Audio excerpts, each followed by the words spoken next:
الحمد لله وحده والصلاة والسلام على من لا نبي بعده.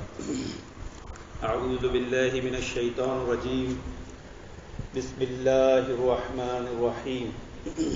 وأن هذا صراطي مستقيما فاتبعوه ولا تتبعوا السبل فتفرق بكم عن سبيله ذلكم وصاكم به لعلكم تتقون. اللہ رب العالمین نے قرآن مجید اللہ کے نبی صلی اللہ علیہ وسلم نے فرمایا کہ یہ میری سیدھی راہ ہے، تم اس سیدھی راہ پر چلو اور دوسری پگڈنڈیوں پر مت چلو، وہ تمہیں اللہ کی راہ سے بے راہ کر دے گی. اور میں تمہیں نصیحت کرتا ہوں کہ تم تقوی اختیار کرو. محترم عزیز، اللہ کے نبی صلی اللہ علیہ وسلم کے اس فرمان میں تین چیزیں ہمیں سمجھنے کو ملی کہ سیدھی راہ منہج سلف لازم و ضروری ہے، اور منہج سلف ہوگا تو پھر گمراہی کا خطرہ نہ کے برابر رہے گا، اور اگر منہج سلف نہیں رہے گا تو پھر تقوی و پرہیزگاری بھی نہیں آئے گی. آدمی انسان متقی و پرہیزگار بھی نہیں ہو سکتا. اگر اسے متقی و پرہیزگار بننا ہے تو اسے کیا اختیار کرنا پڑے گا؟ سلف کا طریقہ، منہج سلف جس پر ہمارے اسلاف چلے. تو بات چل رہی تھی ہمارے منہج سلف میں، اور ہم نے جانا تھا کہ عمل کرنے سے پہلے علم حاصل کیا جائے. یہ ہمارے اسلاف کا طریقہ تھا، منہج سلف تھا کہ عمل سے پہلے علم حاصل کیا جائے، کیونکہ بغیر علم کے عمل کرے گا تو غلطی ہو جائے گی، نقصان ہو جائے گا، ٹھوکر لگے گی، خطا کار ہو جائے گا. اب دوسرا سوال یہاں پیدا ہوتا ہے کہ عمل کے سے پہلے علم حاصل کیا جائے تو کس چیز کا علم حاصل کیا جائے؟ یہ بنیادی سوال ہے، یہ سب سے اہم بنیادی سوال ہے، اور ہماری نیت یہاں خالص ہونا چاہیے کہ ہم علم کس چیز کا حاصل کریں. ہمارے سلف کا کیا منہج تھا اس مسئلے میں علم حاصل کرنے کے تعلق سے، کہ جب وہ علم حاصل کرتے تھے تو وہ کس چیز کا علم حاصل کرتے تھے؟ اگر ہمیں یہ سلف کا طریقہ نہیں معلوم ہوگا تو ہم خود منہج سلف سے ہٹے ہوئے ہوں گے. تو ہمارا مقصد، ہماری نیت کیا ہونا چاہیے کہ ہم کس چیز کا علم حاصل کریں. کیا ہم اس چیز کا علم حاصل کریں کہ میں علم حاصل کر کے عالم بن جاؤں، میں عالم کہلاؤں، میں عالم کہلانا پسند کروں؟ آپ کہیں گے نہیں. اچھا، تو پھر کیا میں اس چیز کا علم حاصل کروں کہ میں کوئی بڑا قاری یا حافظ بن جاؤں، لوگ مجھے حافظ کہیں، بڑا عظیم قاری کہیں؟ آپ کہیں گے نہیں. تو کیا میں اس چیز کا علم حاصل کروں کہ میں بہت بڑا مناظر بن جاؤں، میں بہت بڑا مفسر بن جاؤں، میں بہت بڑا مقرر بن جاؤں، میں خوب جذباتی تقریر کروں؟ آپ کہیں گے نہیں. تو کیا میں اس چیز کا علم حاصل کروں کہ میں بہت بڑا عربی داں بن جاؤں؟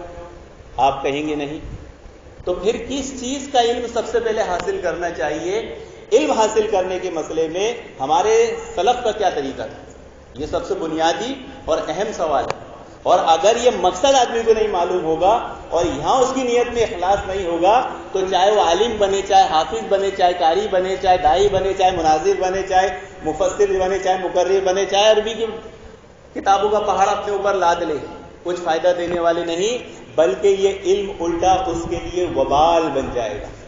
ظاہر سی بات ہے، سوال کو سنتے کے ساتھ آپ کے ذہنوں میں آپ کے کتاب کے پنے پلٹ رہے ہوں گے، اور آپ سوال کے جواب کو جاننے کی ہر ممکن بھرپور کوشش کر رہے ہوں گے کہ بنیادی سوال مجھے نہیں معلوم، اس بنیادی سوال کا جواب مجھے نہیں معلوم، یا ہم نے اس کی طرف توجہ غور نہیں کی. یہ سب سے بڑی ہماری کوتاہی. علم حاصل کرنے میں کس چیز کا علم حاصل کرنا چاہیے؟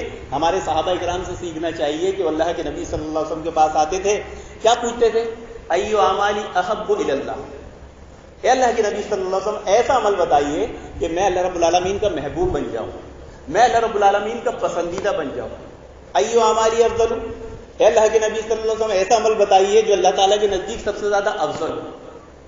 تو اس سوال کے جواب میں، اس سوال کا جواب ہے کہ کس چیز کا علم ہمیں حاصل کرنا چاہیے، کس چیز کا علم حاصل کرنے کا مقصد اور نیت ہونا چاہیے. کیا اللہ کے نبی نے جواب دیا تھا؟ ایو اعمالی افضل الصلاۃ علی وقتها، کہ نماز کو اول وقت میں پڑھو، یہ سب سے افضل عمل ہے. معلوم ہوا کہ ہمارے اسلاف دین کا علم حاصل کرتے تھے اس مقصد اور نیت کے ساتھ کہ وہ اللہ رب العالمین کی عبادت کریں گے. اللہ رب العالمین کی عبادت کا شوق دل میں ہونا چاہیے، جذبہ ہونا چاہیے. اس نیت سے آدمی کو دین کا علم حاصل کرنا چاہیے، تب یہ علم اس کو فائدہ دے گا، تب اس کا عالم بننا فائدہ مند ہوگا، تب اس کا مقرر بننا، تب اس کا داعی بننا، تب اس کا مفسر بننا، تب اس کا مناظر بننا تب اس کا ایک مسلمان بننا فائدہ مند ہوگا، ورنہ یہ علم ہی اس کے اوپر وبال ہو جائے. آپ سوچ رہے ہیں کیسے آدمی علم حاصل کر لے اور عبادت والے عملوں میں کوتاہی کرے، نماز دینا پڑے، اس کا علم اس کو کچھ فائدہ دے گا؟ وہ جماعتوں کا اہتمام نہ کرے، اس کا علم اس کو فائدہ دے گا؟ یہ علم اس کے اوپر وبال ہے. آج دیکھیے لوگ کیا میں اپنی محنتیں صرف کر رہے ہیں، جس میں ہمارے اسلاف نے محنتیں نہیں کی.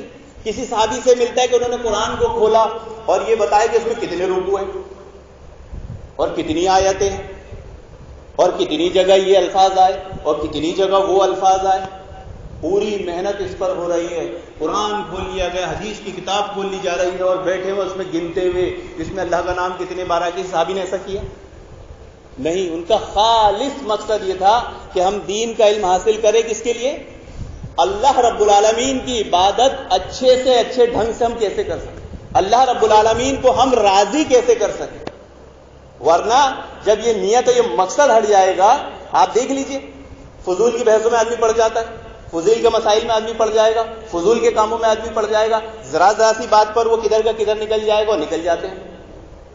تو ہمارے سلف نے ہمیں جو چیز سکھائی ہے علم حاصل کرنے کے تعلق سے کہ عمل سے پہلے علم حاصل کیا جائے، بالکل صحیح بات ہے. لیکن کس چیز کا علم حاصل کیا جائے؟ کہ اللہ رب العالمین کی عبادت شوق کے ساتھ اچھے انداز میں کیسے کی جائے. پوری طاقت پوری کوشش اسی پر صرف ہونا چاہیے. تبھی تو ہم پانچوں وقت کی نماز میں خشوع و خضوع سے عبادت کریں گے، تبھی تو ہم قربانی و خشوع و خضوع سے کریں گے، تبھی تو ہم دین کا علم حاصل بننے عالم بننے جائیں گے تو اخلاص کے ساتھ جائیں گے، جذبہ ہوگا، ریاکاری نہیں ہوگی، آدمی مخلص ہوگا. جب بھی وہ دین کا کوئی کام کرے گا اس کے نزدیک دنیا کی رضا نہیں ہوگی، صرف اللہ کی رضا ہوگی. وہ دنیا کی مخالفت سے کبھی نہیں ڈرے گا، وہ صرف اللہ رب العالمین کی مخالفت سے ڈرے گا. اور اگر یہ مقصد و نیت نہیں معلوم ہوگی تو ہم علم کے پہاڑ بن جائیں. محترم حاضرین، یہ علم ہمارے لیے ہلاکت اور وبال ہے. نہ ہمارے اعمال درست ہوں گے نہ ہماری عبادتیں. ہم خود اپنی عبادت کا جائزہ لے لیں. ہم فرض نماز پڑھتے ہیں، ہماری نمازوں میں کتنا خشوع و خضوع ہے. کیوں؟ کہ اس مقصد و نیت کو ہم نے پہچانا ہی نہیں. ہماری عبادت تو فارمیلٹی ہے. بعض لوگ علم حاصل کر لیے ہیں اور عبادت کر رہے ہیں اس لیے کہ لوگ دیکھیں گے اگر نہیں جاؤں گا نماز کو نہیں آتا کیسا مسلمان ہے اور کیسا اہل حدیث ہے. چلو مسلمان کا مسئلہ تو الگ تھا کہ دیوبندی بریلوی سبھی ہیں، لیکن اہل حدیث نماز کو نہیں آتا بڑی شرم کی بات ہے. تو آ جا رہا ہے بیچارہ نماز کے لیے، کیسا مسلمان ہے. یا بعض لوگ علم حاصل کر لیتے ہیں اور بظاہر آپ کو دکھے گا بڑے اچھے عمل کر رہے ہیں، لیکن وہ عمل اس لیے نہیں ہوتا. وہ عمل کرنے کے لیے مجبور ہوتے ہیں، ان کے اوپر ذمہ داری ہوتی ہے کہ نہیں کریں گے تو کوئی کرنے والا نہیں، تو بظاہر وہ مجبور بھی ہوتے. تو جب علم کا مقصد اور نیت نہیں معلوم ہوگی تو ہمارا علم ہم پر وبال بن جائے گا. ہمارے اعمالوں سے چیز پکڑ میں آ جائے گی. وہ چیز کہاں پکڑ میں آئے گی؟ عمل سے. عمل دکھ جائے گا، فوراً سمجھ میں آ جائے گا علم کا اس نے کتنا نیت اس کی کتنی مخلص تھی اور کتنا اس کا مقصد تھا. تو اللہ رب العالمین سے دعا ہے کہ اللہ رب العالمین ہمیں دین کا علم اچھے سے اچھے اس کی عبادت کرنے، شوق کے ساتھ دل سے اس کی عبادت کرنے کے لیے عطا فرمائے. اس کی نیک توفیق عطا فرمائے. آمین یا رب العالمین. وآخر دعوانا الحمدللہ رب العالمین.